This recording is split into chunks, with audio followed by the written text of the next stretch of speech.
Hello there you guys, welcome to another of my live videos. I'm just going to be doing my starting 11 prediction for the Manchester United versus Crystal Palace game, which is currently featured on Saturday. I'm just going to be doing a quick video on my starting 11 prediction. I am going to go with a 4-2-3-1 formation as well. I think Jose Mourinho will be rotating the squad a bit differently for this game, and Jose Mourinho won't be prepared to take any risks whatsoever. We know Man United have still got Fellaini's in doubt. Michael Carrick's not going to be fit enough to play, as we all said. He's not going to be fit enough to play. Fellaini's in doubt. We know Pogba's still injured, so the midfield obviously is easier to predict. We know Martial had limped off during the CSK Moscow game as well, so I think he could be in doubt to start this game against Crystal Palace as well. And I think Phil Jones could be in doubt as well. And also Antonio Valencia missed the trip to CSK Moscow as well. But I think Jose Mourinho will go with 4-3-1. Fantastic confidence in performance. In the CSK Moscow game. By four goals to 1. Martial now with 5 goals this season. Also got a couple of assists. Got Rashford. I think Martial's got 4 or 5. Rashford's got 5 this season. As I do think he's going to start this game as well.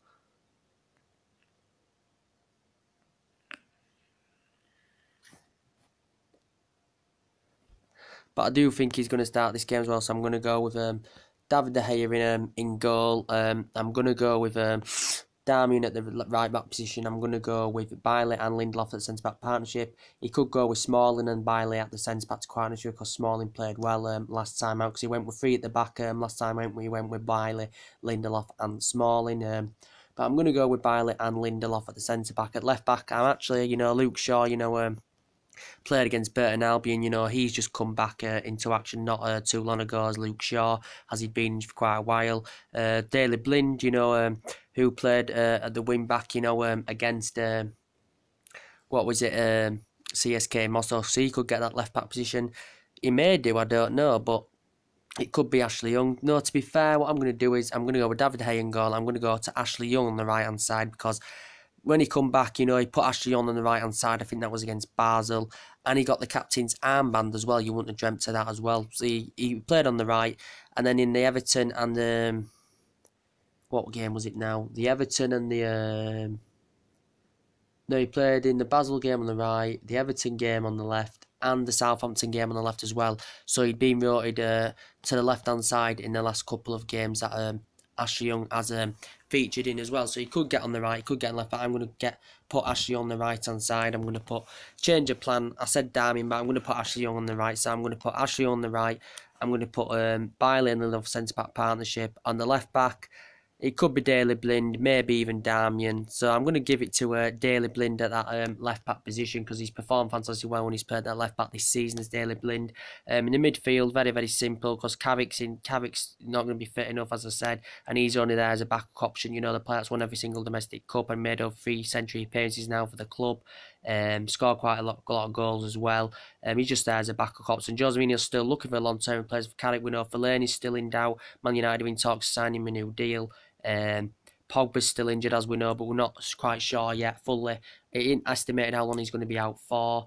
But yeah, pretty much simple. It's going to be Matic and Herrera in the midfield, of course, because we haven't seen Herrera much in the mix this season, so it's good to see. It'd be good to see, Herrera get more game time, especially for the time being. So I'm going to go Herrera and Matic in the mid. Mourinho's going to be prepared to take no risks, even though it's Crystal Palace. They've been in very, very bad form. They're rock bottom of the table. They haven't scored a goal yet in the Premier League. That's made history. So Matic and Herrera in the midfield. On the left-hand side, it's got to be Marcus Rashford, because due to Martial, suffered a slight limp. It might not be all serious, but as I said, Jose Mourinho's going to be prepared to take no risks as well. It's good to have 2 young players as Martial and Rashford, growing and developing into their game.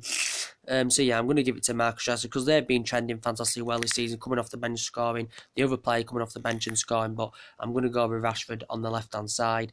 In the middle, it's going to be Mkhitaryan for me. Or he could even get put on the right, because he could play in the middle, he could play now. Mkhitaryan performs better in the middle, as we all said. So Mkhitaryan in the middle, he's done very, very well. He's getting his name on the score sheet also too against CSK Moscow, and he's provided quite a lot of assists as well, Mkhitaryan. So I'm going to go Mkhitaryan in the middle.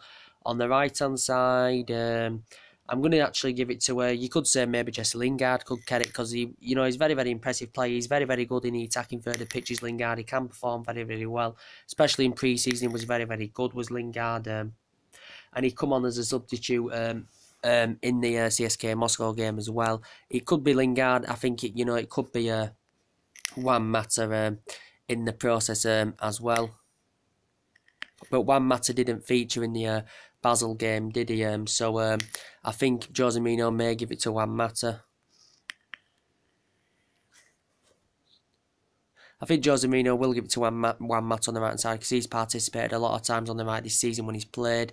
He can play in the number 10 role, just like Mkhitaryan can, but I think he'll put Mkhitaryan in the middle, put Mata on the right, and obviously he'll put Romelu Lukaku up front in the process as well. Romelu Lukaku, 10 goals now, in all competitions with Manchester United. What a signing he was, I think it's 92, 93 goals now, all in the Premier League for Romelu Lukaku. His movement in the box is unbelievable, even when he's an isolated figure. He's unbelievable. He's Romelu Lukaku as well. But yeah, should be no choice. And my prediction is, this is not a long video, De Gea, Ashley Young, Bailey, Lindelof, Blind, Matic, Herrera, Rashford, Mkhitaryan, Juan Mata, and Romelu Lukaku. That is my starting 11 prediction. We'll go through it again. David De Gea, Ashley Young, Bailey, Lindelof. Lindelof, hasn't performed at scratch yet, but he does need time. So we're going to go David De Gea, Ashley Young, Bailey, Lindelof, Blind, Matic, Herrera, Rashford, Mkhitaryan, Juan Mata, and Romelu Lukaku. So that is my starting 11 prediction for this game in the process. So anyway, guys, drop your comments, like, on the channel. If you do consider subscribing, if you do consider, press that like button as always. Red Devil 2017, subscribe to my channel if you do consider, and take it easy, guys, and I'll see you later on. Bye.